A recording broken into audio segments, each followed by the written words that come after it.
again, and even though basil is my primary herb that I love to grow, you always need some essentials whenever you're making a lot of recipes.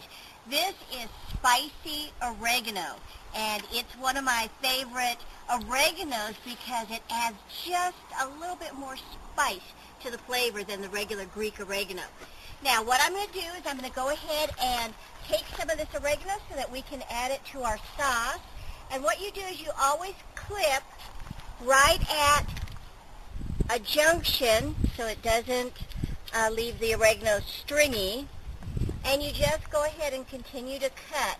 Now, you may end up with extra oregano, and that's okay too, because all you have to do is just prepare it and put it in a Ziploc bag and freeze it. I'm going to go ahead and clip some more of my oregano, and then we'll go on to another herb.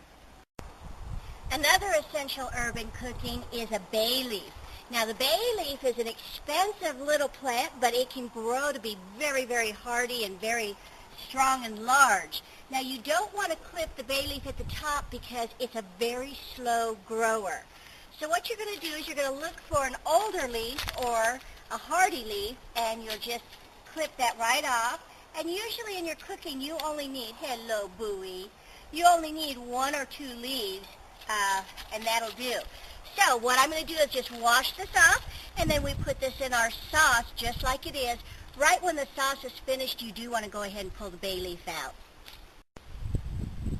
Another herb for your Italian recipe is the rosemary. Now, rosemary is also a very hardy herb, and it can actually last through the winter. It can turn into a really large, beautiful bush that you can use as decoration and also for your culinary recipes.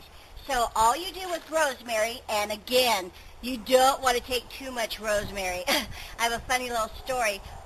A recipe called for a sprig of rosemary. I didn't know what a sprig was, so I clipped about a branch of it off. It was a tumbleweed. Well, I started cooking my recipe with it, and the whole house just smelled like rosemary. So you really want to use rosemary sparingly.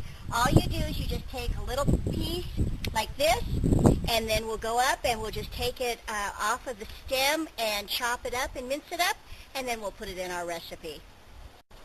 Now, remember I told you that I use 2 different types of basil.